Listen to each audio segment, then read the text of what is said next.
안녕하세요. 구름이입니다. 구독과 좋아요 부탁드립니다. 새 경기 2승 1무로 토트넘은 승점 7점 웨스트햄, 아스널과 함께 선두에 섰습니다. 지난 경기에서 많은 키패스를 기록한 손흥민은 본머스를 상대로도 같은 모습을 보여줬습니다. 전반 14분 메디슨의 슈팅과 전반 22분 파페사르의 슈팅을 끌어냈습니다. 후반 18분에는 페널티 박스 안에서 손흥민의 연계로 쿨루셉스키가 득점을 하기도 했습니다. 손흥민은 양팀 통틀어 최다 키패스 4회를 기록했고 토트넘 공격진 중 가장 많은 패스 39회를 성공했습니다. 경기 후 손흥민은 SNS를 통해 승리 소감을 전했습니다. 정말 기분이 좋다. 재미있는 경기였고 선수들이 좋은 퍼포먼스를 펼쳤다. 원정원 팬들의 응원도 대단했다. 즐거운 주말을 보내길 바란다. 토트넘은 본머스에게 2대0으로 승리하며 시즌 무패 행진을 이어갔지만 히샬리송에게는 실망스러운 오후였습니다. 전반전에 득점했어야 할 그는 후반전 불필요한 태클로 경고를 받았고 60분에 교체되기 전까지 홈팬들의 조롱을 받았습니다. 스카이 스포츠에서는 포스테코글루 감독의 시도는 토트넘의 공격력을 더욱 유동적이고 다재다능하게 만들기 위한 것이었다고 합니다. 히샬리송, 손흥민, 쿨루세프스키가 포지션을 바꿀 수 있는 권한을 부여받았고 세 선수는 이번 시즌까지 때때로 좋은 조합을 보여주고 있습니다. 이들이 시즌 내내 케인의 골 기록을 대체할 수는 없겠지만 3경기에서 6골을 넣은 것과 제임스 매디슨이라는 적절한 플레이메이커를 영입한 것은 토트넘의 새로운 스타일이 효과를 발휘하고 있음을 시사합니다. 스카이는 금요일에 이적 시장이 마감되는 상황에서 케인 매각으로 받은 돈 중 일부를 공격수 영입에 사용해야 한다고 합니다. 히샬리송의 목표는 단 한 골입니다. 해리 케인을 대체하는 것은 불가능한 일이며 그 수준에 도달할 것으로 기대할 수도 없지만 자신감이 극도로 떨어지고 컨디션이 좋지 않은 것으로 보입니다. 제임스 매디슨의 토트넘 커리어는 이제 겨우 2달밖에 되지 않았지만 벌써 에릭센과 같이 느껴진다는 평을 받고 있습니다. 브렌트포드에서 2개의 어시스트를 기록한 매디슨은 지난 주말 맨유와의 경기에서 영향력 있는 활약을 펼치며 기량이 상승하고 있습니다. 본머스전에서 첫 골을 터뜨린 매디슨은 전방위적으로 뛰어난 활약을 펼치며 팀이 무패 행진을 이어갈 수 있도록 도왔습니다. 매디슨은 경기 전날 토트넘에 왜 갔냐? 라는 질문을 받기도 했습니다. 사람들은 왜 토트넘이냐고 묻습니다. 일뿐만 아니라 인생에서 중요한 시점이 오면 결정을 내려야 합니다. 저는 토트넘 선수로서 제 자신을 볼 수 있었습니다. 저는 정말 행복합니다. 토트넘은 훌륭한 클럽이고 큰 클럽입니다. 토트넘에 도착했을 때 저는 매우 환영받는다는 느낌을 받았습니다. 매디슨과 감독은 승리 후 BBC 매치 오브 더 데이의 짧은 소감을 전했습니다. 저는 책임감이 있을 때 가장 잘할 수 있습니다. 그때가 제가 성공할 때입니다. 저는 공 위에 있는 것을 좋아하는 선수이고 감독님이 선수들에게 원하는 플레이 방식과 일치합니다. 그는 공이 자기 발에 닿으면 무슨 일이든 해내는 선수입니다. 또한 팀을 위해 열심히 일합니다.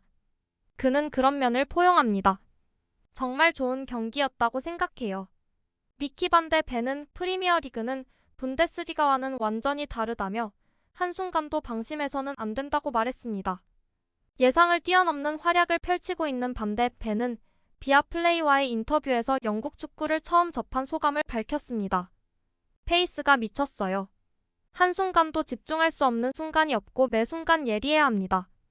그렇지 않으면 패배할 수 있습니다. 반 데 벤은 며칠 전 포크스포츠와의 인터뷰에서 감독 얘기와 함께 주장 손흥민에 대해서도 말한 적이 있습니다. 손흥민은 자신이 무슨 말을 하는지 알고 있고 지위와 경험이 있습니다. 그가 무언가를 말하면 사람들은 그의 말에 귀를 기울입니다. 경기장 밖에서는 다정한 소년이지만 공이 들어가면 상황이 달라집니다. 구신민에 따르면 토트넘은 지난 7월 2,500만 파운드의 셀틱에서 이적 후 알 이티하드의 이적 리스트에 오른 조타의 영입을 고려하고 있습니다. 조타는 올여름 토트넘의 지휘봉을 잡은 감독 아래 에이스로 활약했었습니다.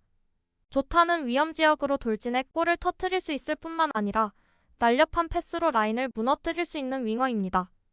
조타는 33경기에서 11골과 어시스트를 기록하며 평균 평점 7.45라는 놀라운 기록을 세웠고 80%의 패스 성공률과 경기당 평균 1.9개의 키패스를 기록하는 등 매혹적인 활약을 펼쳤습니다. 조타는 스코틀랜드라는 명백히 수준이 떨어지는 리그에서 뛰었지만 손흥민과의 유사성은 좋은 징조로 보고 있습니다.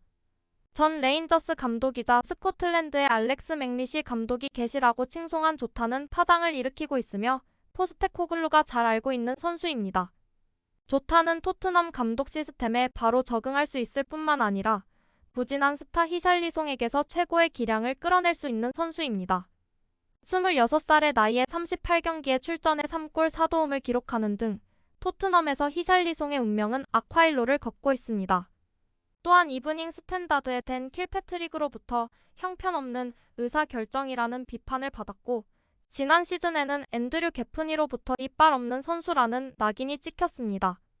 조타와 같은 다재다능한 윙어가 다양한 각도에서 지원하며 손흥민의 어깨 부담을 덜어준다면 토트넘의 공격은 더욱 통일감 있는 유동성을 발휘할 수 있으며 조타 영입은 올 시즌 프리미어리그 상위권 복귀를 노리는 팀의 역량을 발휘할 수 있는 꿈의 해결책이 될 수 있습니다. 토트넘의 윙어에 대한 관심은 조타만 있는 것이 아닙니다. 포르투의 윙어인 페페는 리그앙의 거물 파리 생제르맹의 관심 대상이기도 하지만 어느 쪽도 그의 7,500만 유로의 바이아웃 조항을 충족시키려 하지 않습니다. 두 클럽 모두 이 조항보다 낮은 패키지로 협상하기를 원하고 있으며 토트넘은 진지한 관심을 가지고 있다고 합니다. 26세의 페페는 지난 시즌 다양한 포지션을 소화하며 모든 대회에서 10개의 어시스트와 5골을 넣었습니다. 페페는 양쪽 측면과 라이트백까지 소화하며 다재다능한 모습을 보여줬습니다. 현재 포르투는 페페와 계약하려면 바이아웃 조항을 충족해야 한다고 주장하고 있습니다. 페페의 에이전트인 아드리아노 스파도토는 해결책을 찾기 위해 포르투갈 클럽과 논의를 진행할 예정인 것으로 알려졌습니다. 토트넘은 첼시의 타깃이기도 한 노팅엄 포레스트의 공격수 브레넌 존슨의 영입을 위해 선두 경쟁을 벌이고 있는 것으로 알려졌습니다. 22세의 존슨은 지난 시즌 프리미어리그에서 8골 3도움을 기록했으며 여러 명문 클럽과 연결돼 있습니다. 팀토크의 보도에 따르면 토트넘은 해리 케인을 바이에른 뮌헨에 매각한 후 공격력 보강을 위해 영입전에 뛰어들었습니다. 구신민에 따르면 토트넘은 이미 8명의 선수를 새로 영입했습니다. 그리고 토트넘은 선수 영입 전에 먼저 선수들을 매각해야 할 가능성이 높습니다. 포스테코글루 감독은 몇몇 선수들을 기꺼이 내보낼 의향이 있습니다. 에릭 다이어, 호이비에르, 다빈손 산체스, 탄강가 등 여러 선수가 이번 여름 이적설에 휩싸여 있습니다. 토트넘이 이들 선수 중 일부를 매각할 수 있다면 존슨을 영입하기 위해 뒤늦게 입찰을 할 수도 있습니다. 구독과 좋아요는 제작하는 데 큰 힘이 됩니다. 감사합니다. 다음에 또 보아요.